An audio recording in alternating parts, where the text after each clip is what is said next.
kemudian Wak, Sari makin kaget lagi waktu ngelihat si kucing hitam ini tiba-tiba berubah besar jadi macam ukuran anjing, Wak. Dan hanya dalam hitungan detik nih, Wak, ya, percaya nggak percaya, ukurannya terus membesar jadi sampai sebesar kuda.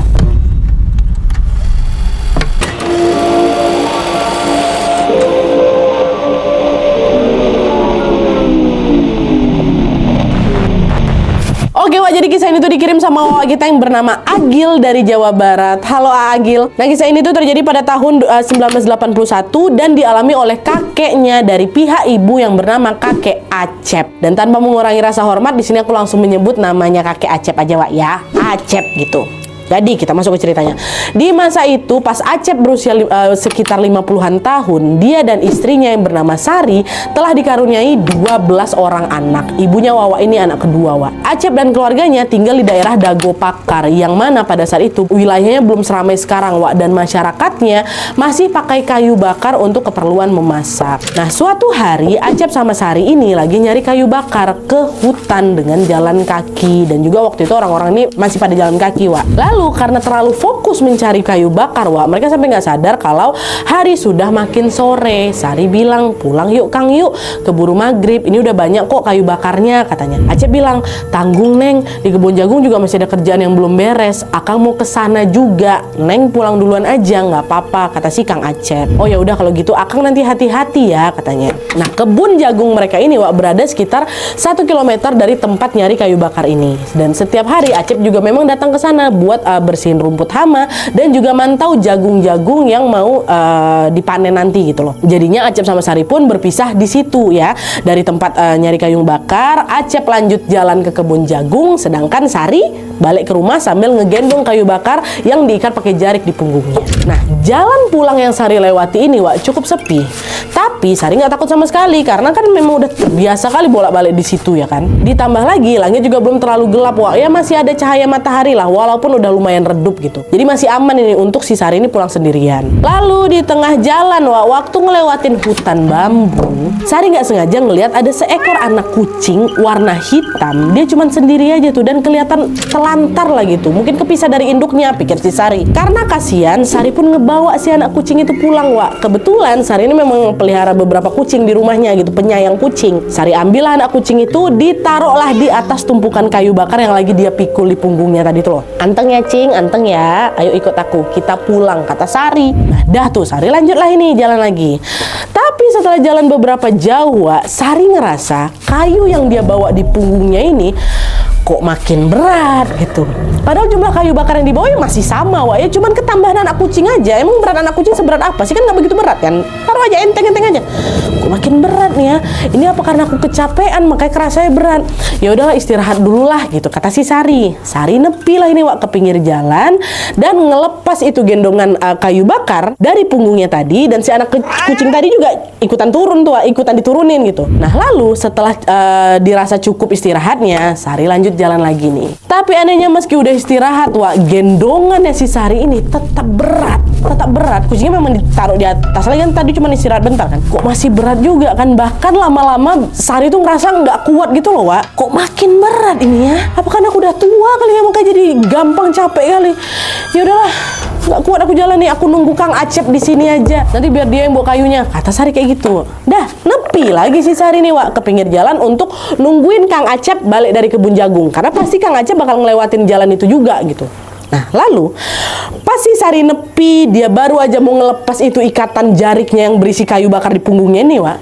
Tiba-tiba dia dengar ada suara jatuh, kencang kali darah belakangnya. Dar gitu. Dan waktu baru ngelepas ini, nah pas si Sari nengok ke sumber suara, which is di belakangnya, dia ngelihat ada kucing warna hitam lagi berdiri di atas tanah yang ada di belakangnya itu. Sambil ngeliatin si Sari, si kucing ini. Sari mikir, yang jatuh tadi itu kucing yang kupungut tadi kah? Tapi kayak bukan kucing inilah. Kucing yang lagi natap si Sari itu, Wak. Sari ngerasa kayak bukan ini. Kalau ditengok mukanya memang mirip, bulunya juga sama-sama hitam. Tapi tadi perasaan badannya kecil. Ini kok badannya segede kucing dewasa tuh loh, Wak. Bingung Sari di situ kan. Apa nih? Ditengok celengak-celengok si kucing kecil itu udah nggak ada. Yang ada kucing itulah. Terus nggak lama kemudian, Wak, Sari makin kaget lagi waktu ngelihat si kucing hitam ini tiba-tiba berubah besar jadi macam ukuran anjing, Wak. Dan hanya dalam hitungan detik nih, Wak, ya, percaya nggak percaya, ukurannya terus membesar jadi sampai sebesar kuda. Bayangkan banget, sebesar kuda. Apa nggak kaget sih Sari kan? Astagfirullahaladzim, terduduk lemas dari di tanah, Wak. Kayu bakar yang ngegantung di punggungnya juga udah berserakan kemana-mana. Apa nih? Astaga, apa nih? Sari udah nggak bisa lari kemana-mana, Wak, karena badannya macam terkunci rapat tuh loh. Dan kedua matanya terus terpaku menatap si kucing raksasa ini. Belum ada rasa kaget dan takut ya, Wak. Sari kembali dibuat terkejut waktu ngelihat wajah si kucing raksasa itu perlahan-lahan berubah. Dari yang awalnya wajah kucing biasa nih, Wak, ya, tiba-tiba jadi wajah manusia dengan kulit yang pucat macam mayat, giginya bertaring tajam, terus lidahnya keluar panjang kali semacam. Dan dengan suara berat si sosok ini tuh bilang, mau kau bawa kemana anakku? makanya langsung shock lagi si Sari. Tapi dia nggak bisa ngomong apa-apa, Wak. Cuma di dalam hati dia sadar, ini anak kucing hitam yang aku bawa tadi tuh, itu pasti bukan kucing biasa nih. Pantesan gendonganku jadi berat. Ternyata yang ku angkut anak setan, anak demit. Dan sosok di depan aku, dia ini pasti induknya nih. Ini pasti induknya, dia pasti marah karena anaknya ku bawa. Ya Allah, aku harus kayak gimana, Sari betul-betulan takut kali waktu itu, Wak. Terus si sosok dia bilang lagi, Kembalikan anakku, atau kau yang aku bawa pulang. pakai bahasa Sunda memang. Sari mau jawab tapi suaranya nggak bisa keluar, Wak. Saking takutnya Sari cuma bisa berdoa dalam hati aja sambil memohon pertolongan Tuhan. Ya Allah, tolong selamatin aku. Lalu nggak lama kemudian pas kali azan maghrib berkumandang, Wak. Dan tepat di situlah badannya si Sari bisa digerak lagi. Dia nggak ada lagi mikir apa-apa, dia langsung berlari sekencang mungkin ninggalin si sosok ini. Dia udah nggak peduli lagi sama kayu bakarnya. Semua ditinggal sama dia di sana. Yang penting aku selamat, aku pergi dari si sosok itu. Sosok masih kayak ini. Nah, sesampai di rumah Sari langsung wudhu. Dia langsung sholat maghrib ya kan. Di situ hati Sari itu udah lebih tenang lah setelah sholat ya kan. Dia pun duduk lah itu di teras nunggu suaminya balik nih. Sari khawatir juga Acep suaminya dicegat sama sosok itu lagi, karena kan Acep pulang pasti lewat sana. Wah, itu jalan satu-satunya. Pasti ngelewatin hutan bambu, terus pasti ngelewatin yang tempat dia ketemu sama si sosok itu lagi. Ya Allah, semoga suamiku gak kenapa-napa gitu. Tapi untungnya gak lama kemudian Kang Acep ini pulang, Wak, dalam keadaan yang baik-baik saja.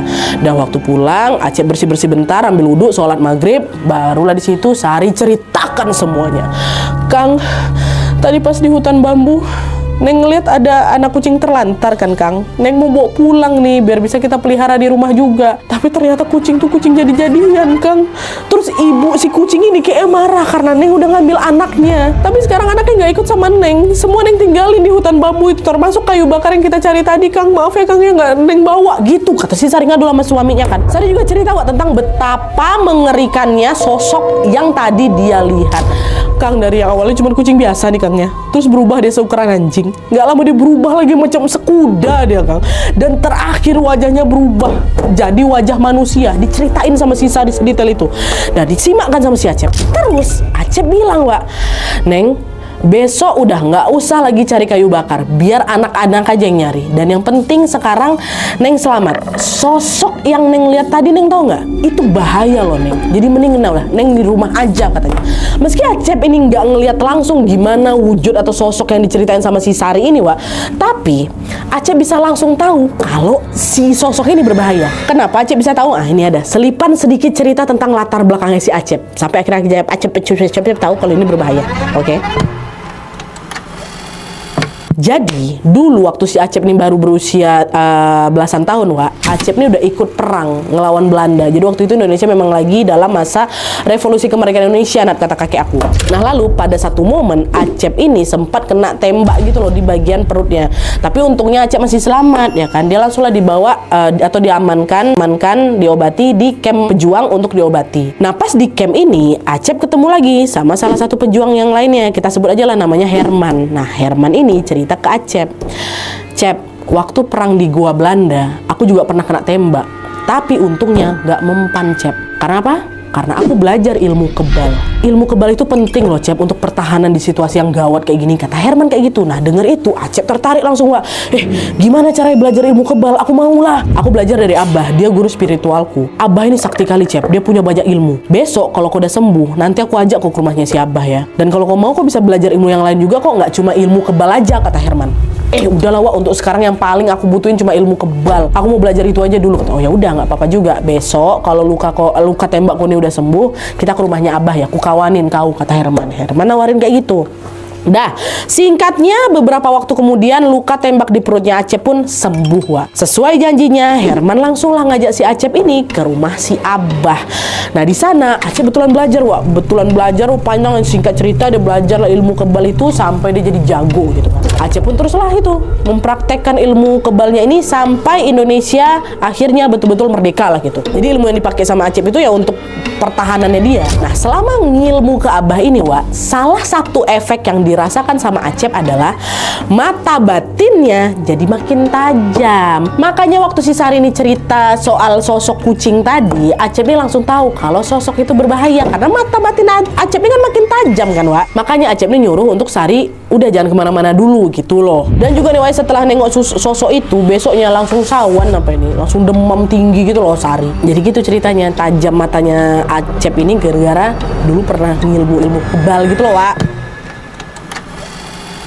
Dah, selagi Sari beristirahat, Acep sama anak-anak yang lain pun bagi tugas. Dan FYI, dari 12 anak mereka ini, Wak, ada beberapa yang masih remaja dan masih juga belum nikah. Jadi banyak anak yang masih tinggal di rumahnya mereka. Lalu, dari anak-anak itu, ada yang ditugasin untuk ngurusin rumah, ada yang ditugasin untuk jagain Sari, dan ada juga yang ditugasin untuk mencari kayu bakar di hutan. Sedangkan tugasnya Acep sendiri ini, Wak, dia akan pergi ke kebun jagung untuk bersihin rumput hama kayak tadi tuh lah. Dah, udah pada bagi tugas nih kan. Acep OTW lah ke kebun jagung. Beberapa saat setelah kerja di kebun itu, Acep udah mulai ngerasa capek, Wak. Dia mau istirahat dulu di saung. Niat ya cuman mau rebahan bentar aja. Tapi tanpa sadar Acep malah ketiduran. Berjam-jam pula waktu itu ketidurannya. Dan pas Acep bangun, langit udah pada gelap. Langsung buru-buru pulang si Acep kan udah malam. Nah, rute yang Acep lewati untuk balik ke rumah ini, Wak, selalu sama seperti biasa. Dia tetap harus ngelewatin arah hutan bambu tempat si Sari diganggu sama si sosok itu kemarin. Nah, lewat dari sana kan, set. Lalu pas Acep melintas di hutan bambu itu, Wak, dia juga ngelihat ada anak kucing warna hitam pelantar gitu tegak di tengah jalan. Acep langsung, ini nih pasti anak kucing yang kemarin yang lihat nih gitu kan. Acep teruslah diperhatikan yang terus anak kucing itu sampai tiba-tiba muncul hawa dingin berhembusan di wajahnya si Acep. Ini pertanda buruk nih, langsung was-was si Acep, Wak. Nggak salah, ini nih pasti kucing jadi-jadian yang dimaksud sama bini aku. Sebenarnya Acep nih nggak takut sama sosok-sosok ini, Wak. Nggak takut. Dia kan udah terbiasa juga dari umur belasan tahun kan. Cuman dia ini udah males aja berhubungan sama makhluk-makhluk kayak gitu. Jadi di situ Acep langsung buru-buru jalan aja, buru-buru pulang tanpa ngegubris si anak kucing ini. Dah, dilewatin aja anak kucing tuh. Tapi pas Acep nih baru melangkah beberapa langkah dari si kucing ini malah ngikutin si Acep, Wak, dari belakang. Ngeong pula dia. Macam kayak nggak mau ditinggal Acep tuh, Wak. Ngeongnya juga keras sekali. Awalnya Acep cuek aja, Wak, dia jalan terus kan jalan. Dia tapi tahu nih kucing kecil tadi ngikutin dia sambil ngeong-ngeong kan, dia tetap jalan tanpa noleh ke belakang. Tapi si anak kucing ini tetap ngikutin, Wak, tetap ngikutin si Acep dengan suara meongnya yang makin lama makin berisik. Lama-lama kesal si Acep nih, Wak. Dia balik badan, disamperin lah anak kucing itu dan mohon maaf ditendang sama si Acep, terpental jauh Wak, si anak kucing itu. Berisik, Wak, ya, jangan kau ikutin aku terus. Karena Acep tahu itu nih pasti sosok jadi-jadian itu. Udah ditendang, terpental, jalan lagi lah si Acep, lanjut. Dah, sampai di rumah Acep udah disambut sama istrinya. Istri juga agak cemas tuh nungguin dia, gara-gara kan udah malam. Ya Allah, Kang, dari mana aja baru pulang malam gini? Udah jam 10 malam loh ini, Kang. Oh iya, Neng, maaf tadi Akang ketiduran di saung. Terus Akang pulangnya gimana? Aman kan? Aman, nggak ada apa-apa kok. Udah, Neng udah enakan badannya. Acep sengaja nggak bilang tuh kalau dia ketemu kucing. Oh udah, Kang, Neng istirahat terus kok seharian tadi. Ya udah yuk, sekarang kita istirahat, kata si Acep. Malam itu Acep, Sari, dan anak-anaknya udah pada tidur nih, Wak, semuanya. Masih di malam itu ya. Lalu sekitar jam 1:30 dini hari, Acep tiba-tiba kebangun karena dengar ada suara hentakan kaki yang berlari ke arah rumahnya. Kedengeran tuh suara kencang kali, macam menggeruduk rumahnya si Acep tuh loh. Tapi anehnya yang dengar cuma si Acep aja. Sari tetap ketidur pula, seolah-olah nggak terjadi apa-apa. Padahal Acep ini kebangun gara-gara suara itu. Nah, karena takut ada napa-napa, Acep bangun lawa untuk ngecek keadaan sekitar rumah. Nah, pas Acep ini keluar kamar, suara hentakan kaki itu tiba-tiba berhenti. Dan pas Acep ngintip keluar jendela, Wak, keadaan di luar juga aman-aman aja. Bingung lah si Acep di situ kan. Terus tadi suara apa tuh? Langsung nggak enak perasaan si Acep, Wak. Nah, sebelum dia mau balik ke kamarnya lagi, dia cek dulu satu persatu kamar anak-anaknya nih buat mastiin keadaan mereka. Dicek satu aman. Nah, waktu dia masuk ke kamar Ais, ini anak ketujuh nih ya, perempuan Ais ini ya, umurnya 15 tahun waktu itu. Di situ, Wak, Acep ngelihat pemandangan yang mengerikan kali, di mana di dalam kamar itu ada sesosok kucing raksasa itu loh, yang ukuran sekuda itu dengan kepala dan wajah yang mirip sama manusia. Itu sosok dibilang sama si Sari kemarin, dan sosok itu cuma diam aja, Wak. Dia diam aja sambil merhatiin Ais yang lagi tidur di kasurnya. Ini yang ditengok sama Sari kemarin nih.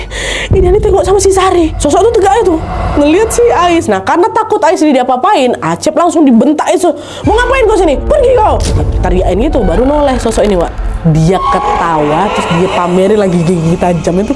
Sudah bilang pakai bahasa Sunda. Ku tendang anakku, ku tendang anakku. Wah, langsung ditendangnya Ais, Wak. Ditendangnya si Ais. Belum sempat Acep cegah waktu itu, lo udah ketendang duluan. Oh, tepental badan Ais, Wak. Kepental. Oh, ya Allah, Ais, ya Allah, Ais. Nah, teriakan Acep nih langsung ngebangunin seisi rumah ya kan. Sari sama anak yang lain langsung datang tuh ke kamarnya si Ais. Waktu mereka datang, sosok tuh udah hilang, Wak. Ya, di sana mereka ngeliat si Acep itu lagi ngeguncang-guncangin badannya Ais karena Ais nggak sadar, Wak. Sari ikutan panik juga lah ya kan. Astagfirullahaladzim, Kang. Ais kenapa, Kang? Ais ditendang sama sosok kucing itu. Kurang ajar dia, ya, berkubalas dia. Acep langsung bangun, berlari dia, Wak, keluar rumah untuk nyari si sosok kucing tadi itu. Diikutin Sari dari belakang, dicari sama si Acep. Karena waktu dia udah mau keluar rumah, dicegah sama Sari. Kang mau kemana, Kang? Udah kamu di sini aja. Aku mau ngejar dia. Berani-berani dia nendang anak aku. Mau dikejar kemana, Kang? Dia tuh makhluk gaib. Kita nggak tahu loh di mana sarangnya. Pasti di hutan bambu, Neng. Akang mau ke sana. Udah jangan, Kang. Kita urus dulu anak kita. Kita urus Ais dulu. Kalau Akang nekat ke sana nanti Akang yang kenapa-napa.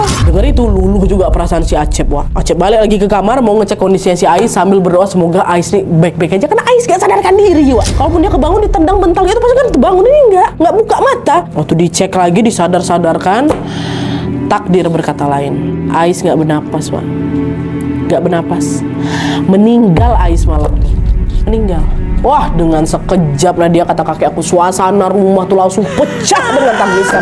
Sari langsung menjerit histeris memeluk tubuh anak perempuan yang udah dingin ini. Sementara Acep tuh udah kayak speechless, dia cuma bisa terduduk lemas aja, Wak. Dia nggak percaya kalau Ais betul-betul pergi untuk selama-lamanya. Apalagi caranya kayak gitu di depan matanya si Acep kan, Wak. Malam itu jadi malam paling kelam dalam hidup keluarga kakek aku nanti. Di malam itulah hancur-hancurnya perasaan kakek aku. Udah nih kan, Wak. Keesokan harinya Acep sama keluarga pun langsung mengurus pemakamannya Ais. Sebagai ibu, Sari juga ikut mandiin jasadnya Ais, Wak. Nah, lalu waktu lagi proses pemandian ini, waktu bajunya dibuka, Wak, kelihatan ada macam lubang gitu loh. Lubang di bagian perutnya si Ais. Ada lubang. Jadi kayak luka gitu tuh loh. Tapi berlubang. Anehnya waktu yang kejadian malam itu, Wak, nggak ada apa-apa. Kalau misalnya berlubang kan harus berdarah ya kan. Ini kelihatannya waktu bajunya dibuka baru udah ada lubang itu. Nah, disitulah Sari yakin ini pasti lubang bekas tendangan si sosok tadi malam tuh. Sambil ngusap lubang itu Sari nangis. Wak, ya Allah, nak, malang kali nasibmu harus pergi dengan keadaan kayak gini gitu. Apa nggak hancur hati Sari, Wak? Udah lah, akhirnya setelah proses pemakaman selesai, barulah Sari cerita ke Asep tentang lubang yang ada di perutnya Ais itu. Kang, tadi ada gini. Oh, waktu dengar itu, Wak, Acep nih langsung ngamuk sengamuk-ngamuknya. Acep nggak terima sama sekali apa yang udah diperbuat sama si sosok itu kan. Nggak terima lah bapaknya pula kan. Jadinya waktu itu Acep langsung ngambil kujangnya. Ini katanya senjata khas Sunda tuh, Wak, yang waktu itu dia simpan di rumah buat jaga-jaga. Dia ambilnya si kujang ini. Acep langsung keluar rumah sambil ngayungkan si kujang ini. Keluar kau setan, keluar kau. Aku nggak ada takut sama sekali sama kau ya. Lawan aku sini, kata si Acep. Karena marah lah anak gitu kan. Ngelihat Acep emosi, Sari berusaha ngeredamnya, Wak. Tapi kali ini kemarahan Acep udah nggak bisa dibendung lagi. Acep waktu itu langsung berlari dia, Wak, pergi dia ke hutan bambu untuk nyari si sosok ini. Sambil terus ngacungin kujangnya ini kan, Wak, Acep nyuruh si sosok itu keluar kok setan gitu-gitu. Tapi meski sudah diteriakin berkali-kali, sosok itu nggak ada dia muncul. Akhirnya dengan penuh emosi Acep ngebabat habis itu semua pohon-pohon bambu di sana, dibabat habis-habisan karena dia emosi kali ya kan. Baru udah agak tenang dia balik ke rumah. Gitu. Dah. Tahun demi tahun pun berlalu. Kisah tentang kakek Acep dan sosok dari hutan bambu itu disampaikanlah itu turun-temurun ke anaknya dan juga ke cucunya. Bahkan sampai tua pun kakek Acep ini nggak pernah lupa sama kejadian itu, Wak. Nggak pernah. Tapi siapa sangka kalau kisah yang sudah terjadi puluhan tahun silam ini ternyata masih terus membayangi Acep sampai akhir hayatnya. Jadi di tahun 2017 waktu kakek Acep ini sudah berusia 85 tahun kurang lebih waktu itu, Wak, ya. Kesehatannya kakek Acep ini sudah ngedrop. udah ngedrop sampai kakek Acep tuh udah nggak bisa gerak lagi Nat. Makin hari badan juga makin habis sampai udah kelihatan cuma tulang balut kulit aja. Kakek Acep juga cuma bisa berbaring di kasurnya sepanjang waktu. Dan karena istrinya atau nenek Sarin sudah meninggal di tahun 2011, kakek Acep pun dirawat sama anak dan juga sama cucunya, termasuk sama si Wawa. Nah, di tengah sakitnya itu, kakek Acep ini sering tiba-tiba ngucap, wah, lepasin, aku mau pulang, kata kayak gitu. Suka meracau kayak gitu. Awalnya pihak keluarga mikir ya udah itu kakek Acep cuma ngeracau atau ngigau lah gitu kan. Tapi entah kenapa selalu kalimat ini yang dia ucapkan berkali-kali itu loh, selalu kalimat itu aja, nggak pernah yang lain. Kalau ngeracau kan kadang kalimat yang lain juga kan, ini nggak, cuman itu aja, lepasin, aku mau pulang. Setiap kali ngeracau cuman kalimat itu aja. Nah, pihak keluarga tuh nggak tahu nih di sini apa harus dilepasin apa, nih pasti ada apa-apa, soalnya kalimat itu terus yang diulangin. Mereka nggak tahu mau ngapain ya kan. Sampai tiba-tiba suatu hari ada teman kakeknya Acep ini datang ke rumah. Kalian ingat temannya kakek Acep yang namanya Herman? Ingat kan? Yang pertama kali kasih tahu soal ilmu kebal tuh kakek Herman masih hidup, Wak. Dan kakek Herman ini yang tiba-tiba datang ke rumah. Nyampe di rumah, si kakek Herman ini ngobrol lah sama pihak keluarga, sama anak dan juga cucunya kakek Acep. Dia bilang, maaf, saya datang nggak ngabarin dulu. Kondisinya memang sudah mendesak, makanya saya langsung ke sini. Kaget keluarga ya kan, ada apa nih? Bingung. Maksudnya mendesak gimana nih?